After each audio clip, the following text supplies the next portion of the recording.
Pagkatapos pang mag-usap sandali ay gamaan na ang loob ng lalaki kaya tumakbo na ito pabalik sa kanyang mga kasama. Nagseryoso naman na bigla ang mukha ni Feng Hao at sinabi nito na wala na talaga silang ibang aasahan kundi ang kanilang mga sarili. Gusto na sana nilang umalis na lang at bumalik sa taas dahil sinabi sa kanila ni Freya na malapit na sila sa kanilang tribo pero binabantayan daw ito ng mga Yeti. Kaso, naalala bigla ni Feng ang itsura ng kanyang boss at kung paano ito umasa nung pinanggako niya na magagawa nila ang misyong iyon. Inayos nito ang kanyang baril at nilagyan ng magazine at sinabi na inaamin niyang mahirap kalaban ang mga Yeti. Pero kahit ganun, nagawa pa rin daw niyang pumatay ng isa. Kaya, sinabi nito na bring it on dahil kung nakapatay na daw siya ng isa ay kakayanin pa niyang pumatay ng iba. Sa ibang parte ng underground world, makikita natin na merong isang tao na kulay blue ang nagsusulat sa isang bato. Nag-drawing ito ng isang larawan habang tinawag ang kanilang God of Light at sinabi na sila ang kanyang mga tapat na tagasunod. Nagdasal ito sa harap ng larawan at sinabi na iligtas daw sana sila nito sa impyernong lugar na iyon. Natigil ito sa kanyang pagdadasal dahil bigla itong nakaramdam ng presensya sa kanyang gilid. Pagtingin nito doon ay isa lamang pala ito sa kanyang kasama na kinuha ang insekto na nakita niya sa lapag. Normal lang itong pagkain sa kanila kaya bigla na lang itong sinubo at ninuya ng babae.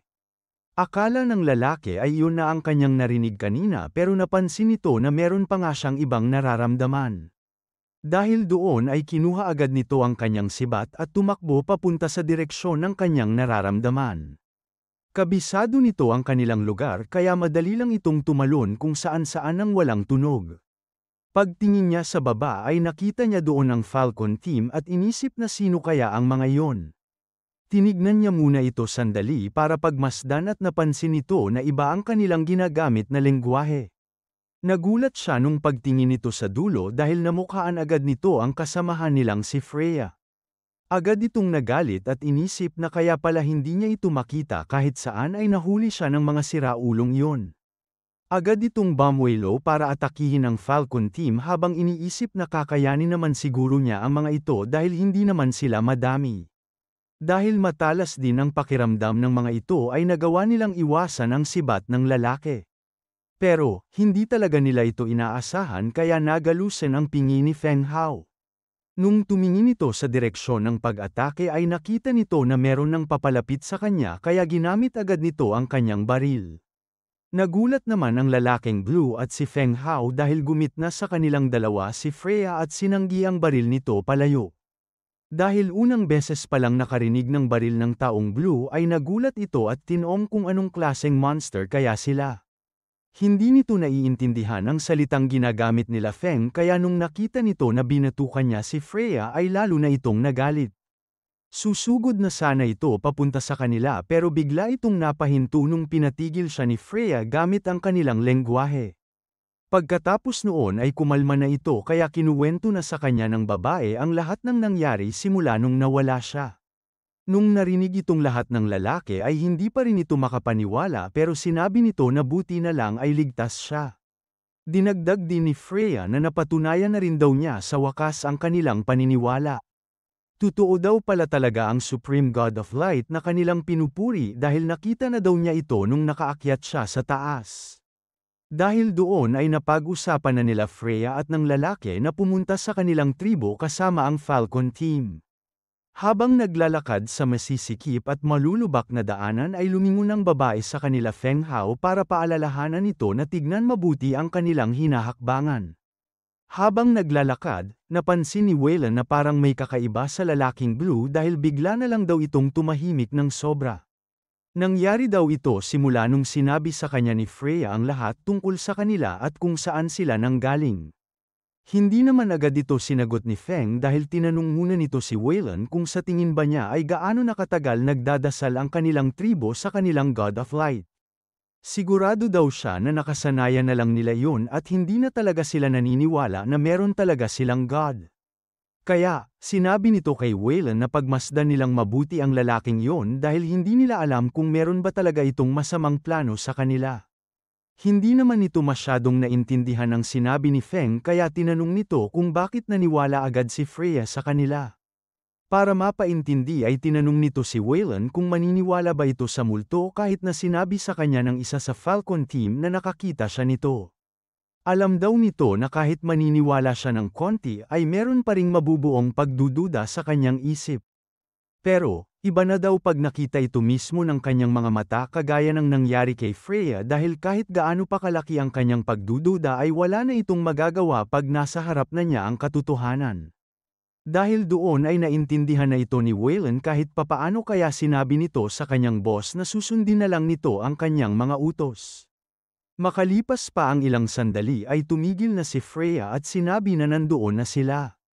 Hindi naman alam ng mga lalaki kung ano ang nangyayari dahil napatakip na lang sila ng mga mata dahil meron silang nakitang liwanag sa kanilang harapan. Tinanong naman agad ng iba sa kanila kung paano nagkaroon ng liwanag doon dahil kung hindi sila nagkakamali ay nasa ilalim pa rin sila ng mundo. Pagpasok nila doon ay tinanong na rin ni Feng kung nasa underground ba talaga sila dahil parang forest daw ang lugar na yun na matatag upuan sa taas. Natigil naman ito sa pagsasalita nung meron itong nakita kaya bigla na lang itong napayuko para hindi siya tamaan nito. Nung dumaan ito sa kanyang harapan ay hindi ito makapaniwala na meron daw palang dinosaur doon sa underworld. Meron namang sinabi ang lalaking blue sa kanyang lengguwahe kaya natatawang sinabi sa kanya ni Freya na tinawag daw siya nitong duwag dahil natakot ito sa isang flying chicken. Bago pa makapagreklamo si Feng Hao ay sinabi na sa kanila ng lalaki na dadalhin daw niya doon ang kanilang shaman para pagalingin ang kasama nila kaya doon lang daw sila dahil hindi pa sila pwedeng pumasok sa kanilang village. Habang naglalakad palayo ay lumapit agad ito kay Freya at tinanong kung mapagkakatiwalaan ba talaga nila ang lalaking iyon. Sinabi naman sa kanya ng babae na mukha lang itong masungit pero mabait daw si Bakura pag nakilala nila. Nung wala na doon ang lalaki ay tinawag agad ni Feng si Waylon at sinabi na ihanda na nila ang kanilang mga gamit dahil lilipat daw sila ng lokasyon. Sinabi naman sa kanila ni Freya na hindi na nila kailangang gawin yun dahil hindi daw sila ibebenta ni Bakura. Pinaliwanag naman sa kanya ni Feng Hao na kahit wala itong balak ay marami pa ring makakakita sa kanya sa kanilang village kaya mas okay na daw ang sigurado. Lumipat naman na muna ang ating storya sa loob ng village nila Freya dahil dumating na doon si Bakura. Pagdating nito sa harap ng kanilang shaman ay tinanong agad nito ang lalaki kung saan na naman siya nanggaling dahil meron daw itong kakaibang naaamoy sa kanya. Hindi naman nakasagot agad sa kanya si Bakura kaya tinanong ulit niya ito kung ano na namang gulo ang kanyang pinasok ngayon. Dahil hindi nito alam kung merong nakikinig sa kanila ay lumapit ito sa shaman para ibulong ang lahat ng kanyang nalaman. Dahil napansin nito na mukhang hindi naniniwala sa kanya ang matanda ay sinabi nito na ayon kay Freya ay totoo daw talaga ang God of Light.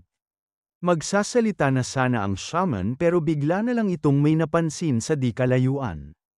Kaya, malakas nitong sinabi na ipaalam na daw agad niya sa kanilang mga master ang nahanap niyang fluorescent stone vein sa isang ilog. Hindi naman alam ni Bakura kung bakit iyon ang binanggit ng matanda kaya sinabi nito sa kanya na hindi iyon ang kanyang sinabi. Nanlaki naman ang mga mata nito nung narinig niyang nagsalita ang tatlong siraulo sa kanyang likod at sinabi na kaya pala hindi siya nagbibigay ng offer sa kanilang mga master nung mga nakaraang araw ay meron pala itong nakitang stone vein. Hindi nito alam kung bakit bigla na lang napunta doon ang watchdogs ng mga Yeti na pinalaki nila mismo kaya nakisakay na lang ito at sinabi na meron nga siyang nakitang ganun sa ilog. Kaya daw siya pumunta doon ay para manghingi ng permiso sa kanilang shaman dahil kukuha siya ng ibang mga tao para tumulong sa pagkuha niya ng mga fluorescent stone ngayon din. Pinayagan siyang umalis nito kaya ang akala ni Bakura ay ayos na ang lahat. Pero, napatigil ito sa paglalakad nung sinabi sa kanya ng siraulo na meron siyang nakalimutang sabihin. Nakakaloko nitong sinabi na bago siya pumunta sa ilog, pakisabi na lang daw muna sa God of Light na binabati niya ito. Makalipas ang ilan pang sandali ay makikita natin na pumunta na ang siraulong iyon para sabihin ang kanyang mga nalaman sa kanilang master. Hindi naman natuwa doon ang Yeti kaya sinabi nito na merong kaparusahang kamatayan ang ginagawa nilang pagpapakalat ng kasinungalingan tungkol sa kanilang lumang god. Akala naman ng lalaki na idadamay siya ng kanyang master dahil sa galit nito kaya bigla na lang itong yumuko at sinabi na hindi siya kasali sa mga iyon. Makikita sa mukha ng Yeti ang inis dahil lumang kasabihan naman na daw ang God of Light at ang mga sundalo nito. Dinagdag pa nito na kung totoo nga talaga ang God na iyon ay wala naman itong gagawin sa kanilang mundo kundi ang magdala ng gyera at kaguluhan. Pagkatapos noon ay tumingin ito ng masama sa kanyang alalay at tinanong kung naniniwala pa rin ba siya sa God na iyon. Agad nitong sinabi na ilang henerasyon ng alalay ng mga Yeti ang kanyang tribo kaya hindi na daw sila naniniwala doon at nasanay na lang talaga sila dahil ito ang turo sa kanila simula pagkabata. Natuwa naman ang Mosner sa sagot nito kaya sinabi niya sa lalaki na kailangan nilang hanapin ang mga nagpapakalat ng tsismis na iyon. Gusto daw niyang patayin ang lahat ng ito gamit ang sarili niyang mga kamay para matapos na talaga ang paniniwala ng kanilang tribo sa God na iyon. Sumunod naman agad sa kanya ang siraulo at sinabi sa kanyang master na makakaasa siya dito. Lumipat naman muna ang ating storya kung nasaan si Bakura at makikita natin na tinali pala siya ng mga siraulo kanina sa isang kulungan. Sinabi sa kanya ng isang bantay na matagal na silang magkakilala at parehas naman sila ng tribo kaya kung pwede lang daw ay wag na niya silang pahirapan.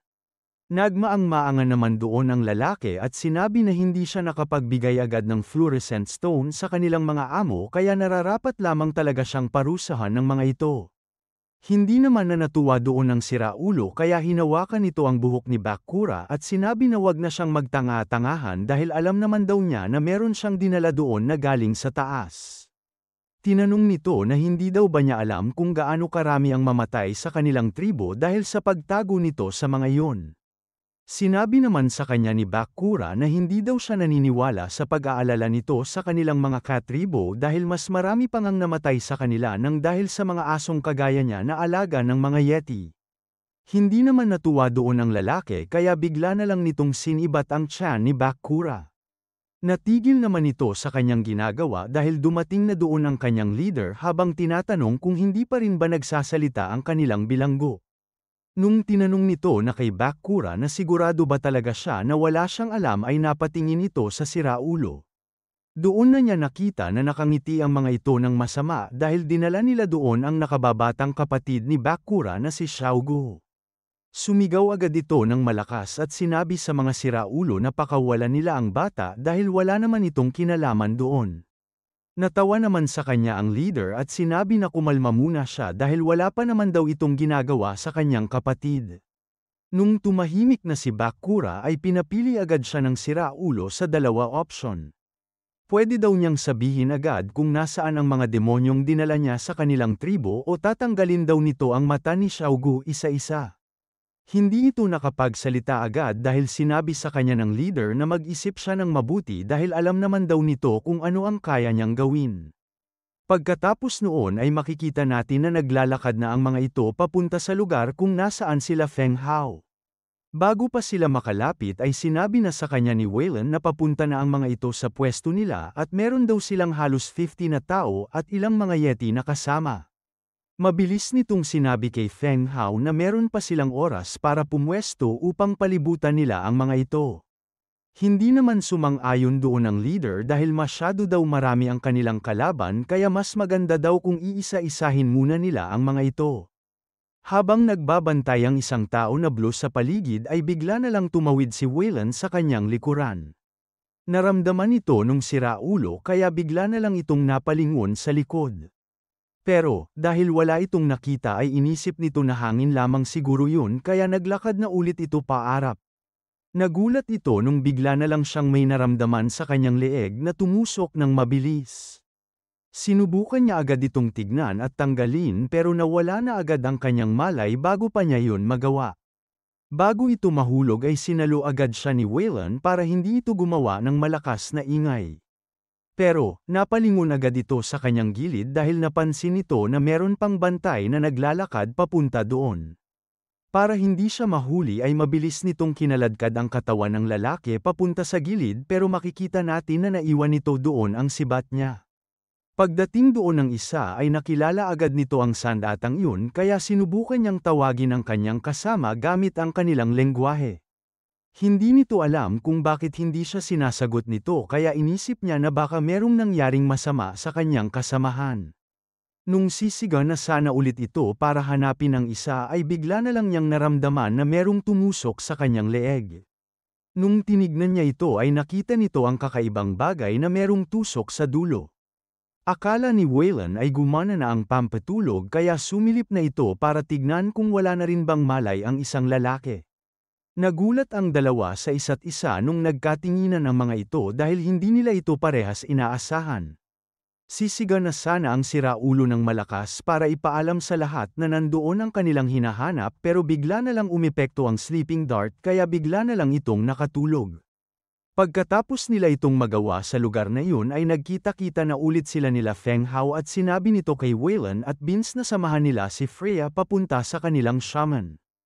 Inutusan din nito sina Go at Bing para ituloy ang paglilibot doon para patulugin ang lahat ng makikita nilang mga bantay na naglalakad-lakad sa paligid.